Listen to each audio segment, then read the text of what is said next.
छत्रपती संभाजीनगर येथे कॉकरोच जनता पार्टीचे संस्थापक अभिजित दीपके यांनी पत्रकार परिषद घेऊन केंद्रीय शिक्षण मंत्री धर्मेंद्र प्रधान यांच्या राजीनाम्याची मागणी केली। त्यांनी आरोप केला की शिक्षण क्षेत्रातील विविध वादग्रस्त प्रकरणांमुळे केंद्रीय शिक्षण मंत्रालयावर प्रश्नचिन्ह निर्माण झाले असून याची नैतिक जबाबदारी स्वीकारून धर्मेंद्र प्रधान यांनी तातडीने राजीनामा द्यावा।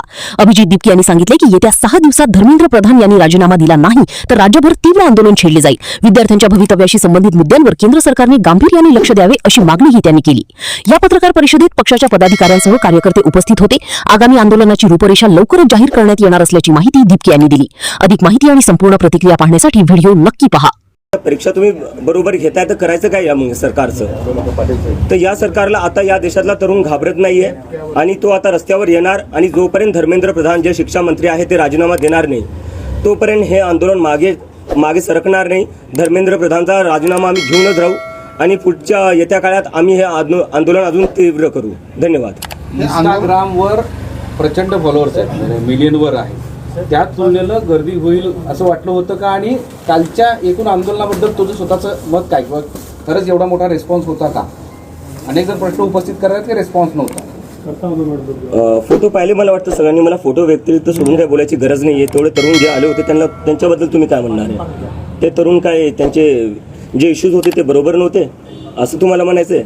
किंवा ती आणलेली गर्दी होती? मी तर स्वतः काल अमेरिकेवरनं 8 वाजता पोहोचलो इंडियामध्ये, तिथून मी डायरेक्ट एअरपोर्टला गेलेलो आहे आणि त्यानंतर तुम्ही म्हणताय जे लोक आले होते ते कमी आले होते, काय आले होते? पूर्ण जंतर मंतर भरलेलं होतं। तुम्ही स्वतः सगळ्यांनी फोटो पाहिलेले आहे आणि त्याच्यानंतर तुम्हाला असं वाटतं प्रतिसाद नव्हतो। मग प्रतिसाद काय असतो? जेवढी जागा होती त्याच्यापेक्षा जास्त लोक भरलेली होती तिथं। आता याच्यामध्ये केंद्रीय शिक्षण मंत्र्याचा राजीनामा घेऊन सगळे प्रश्न सॉल्व्ह होतील का?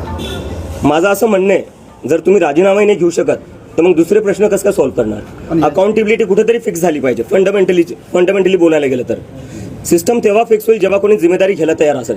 जर जिम्मेदारी कोणी घेणारच नाही तर सिस्टम कुठून ठीक होणार आहे? नेक्स्ट क्वेश्चन ते आम्ही लवकरच सांगू। जसं आम्ही सांगितलं, आता आंदोलन हे आम्ही देशभर करणार आहे। पण आता 6 दिवसाचा अल्टिमेटम आहे, 6 दिवसाचा। त्या अल्टिमेटम नंतर काय भूमिका असणार हा या सगळ्याकडे सगळ्यांचं लक्ष आहे। आता हे आम्ही आंदोलन अजून वाढवणार आहे आणि जर त्यांनी 6 दिवसात राजीनामा नाही दिला आम्ही पुन्हा एकदा जमिनीवर येऊ। पुढे काय बहाणे करणार आहेत का? चालू आहे, ते चालू आहे। पुढचा प्लॅन काय ठरवला? आता सध्या तरी मी घरी आलेलो आहे, 1-2 दिवस थांबेल मी। आता याच्यानंतर बघू, आता पुढचा निर्णय घेऊ। आज पहिलाच दिवस आहे माझा घरी। आपण पंतप्रधान मोदींवर काहीच बोलत नाही। राजीनामा त्यांनी घेतला पाहिजे हे आम्ही आधीपासून म्हणतोय। जर शिक्षण मंत्र्यांचं अकाउंटेबिलिटी फिक्स होत नाही ते याच्यात पंतप्रधानांची जिम्मेदारी आहे। जर ते रशिया आणि युक्रेनचं युद्ध थांबू शकतात तर पेपर लीक थांबू नाही शकत ते। ज्यावेळेस सुप्रीम कोर्टामध्ये झुरळ हा शब्द उच्चारला होता, झुरळ शब्द उच्चारल्यानंतर ही सगळी ऍक्टिव्हिटी सुरू झाली। देशभरातले सगळे तरुण झुरळ म्हणून स्वतःला संबोधून तुला रिस्पॉन्स दिला होता, पाठिंबा दिला होता। पण त्यानंतर हा विषय हातात घेतला। हा केवळ एकच विषय असणार आहे का या सगळ्या पुढच्या काळामध्ये जे काही सरकार विरोधी विषय असतील किंवा आणखी काही मुद्दे असतील ते हाती घेणार आहेत? काय अजेंडा असणार आहे अशी एक उत्सुकता सगळ्यांना आहे। जे युवकांचे मुद्दे आहे, मग तो शहरी भागातला युवक असो का ग्रामीण भागातला युवक असो किंवा तो शेतकरी युवक असो का कामगार युवक असो, आम्ही प्रत्येकांचे मुद्दे उचलणार आहे। एकूण राजकीय परिस्थितीबद्दल काय वाटते? राजकीय परिस्थिती काय ते तुम्ही बघताच आहे। एका सटायरमधून जन्मलेल्या पार्टीला एवढा समर्थन भेटते ते कशामुळे भेटतोय? कारण की जेवढे राजकीय पक्ष आहे किंवा जे सरकार आहे त्यांच्याकडून या युवकांना आता काहीच अपेक्षा राहिलेल्या नाही आहे। नोंदणी वगैरे काय होईल? आता त्यासाठी खूप सगळं लवकर आहे। मी कालच इंडियामध्ये आलेलो आहे, 15 दिवसाआधी आमचं हे सगळं सुरू झालेलं आहे। तर आता त्यावर काही बोलणं खूप लवकर असेल। आम्ही ज्या लोकांनी आम्हाला सपोर्ट दिला आहे, ज्यांनी आमची मेंबरशिप घेतलेली आहे त्या लोकांशी आम्ही संवाद करू, डायलॉग करू। त्यांचे जे काही सजेशन्स, आयडियाज आणि इनपुट असतील त्यानंतर आम्ही आमचा पुढचा मार्ग आणि डिसिजन घेऊ। बरं, आता एक विरोधक म्हणून टीका पण केली जाते, त्या सत्ताधारी कोण असेल किंवा आणखी कोणी असेल ते टीका पण करतात वेगवेगळ्या मार्गाने। मग बांगलादेश, पाकिस्तानचा विषय, परदेशात तू राहतो, त्याचबरोबर तुला सरकार विरोधी अजेंडा, असे वेगवेगळे आता तू वाचलाच असतील, तर त्याबद्दल काय मत? माझ्यावर जे टीका केल्या त्या केल्या, ठीक आहे। आज मी तुमच्या समोर बसलेलो आहे, भारतात बसलेलो आहे, काल मी प्रदर्शन केलं। तुम्ही एका पाकिस्तानीला मग दिल्लीत प्रदर्शन करू देता हे म्हणायचं आहे तुम्हाला?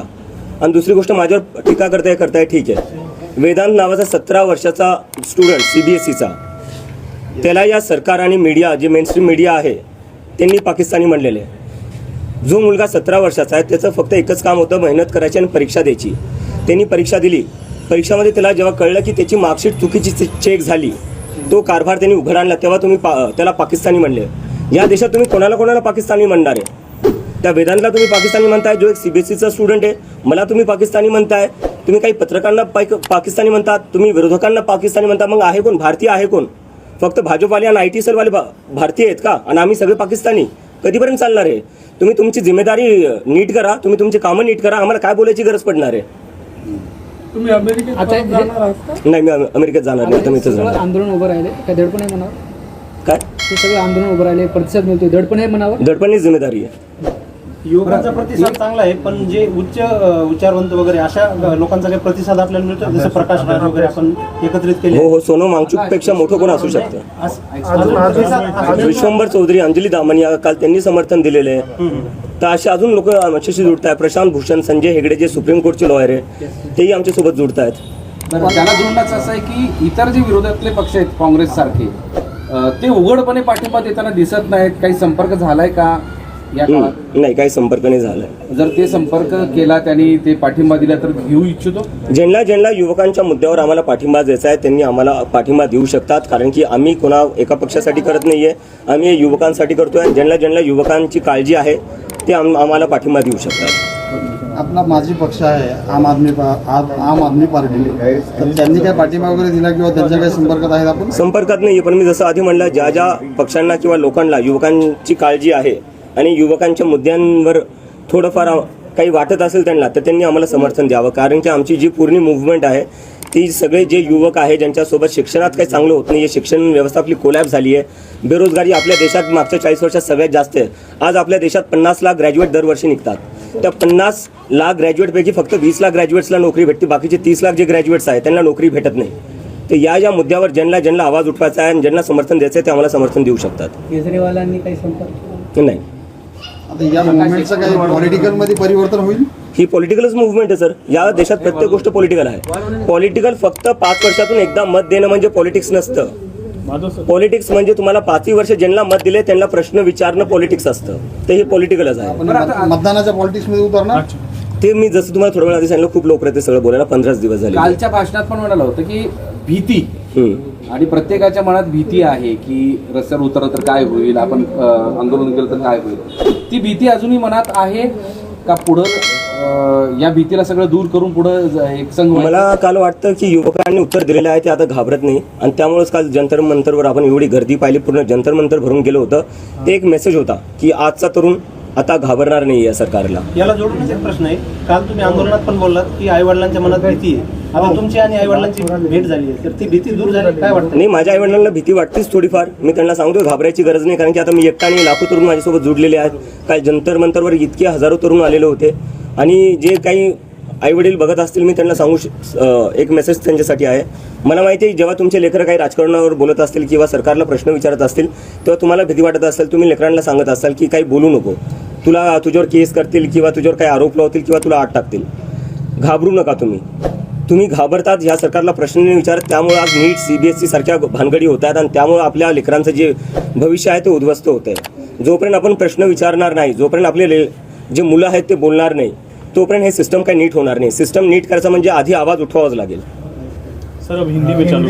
काँग्रेसचे नेते तुम्ही मराठवाड्यात आलेले आहात, युवकांच्या प्रश्नांवर जरांगे पाटील सुद्धा जे आहे अनेक दिवसांपासून झटत आहेत, तर त्यांची तुम्ही भेट घेणार आहात किंवा काही गोष्टी? सर, मी आज सकाळी 6लाच घरी पोहोचलो. मला थोडा वेळ तर द्या.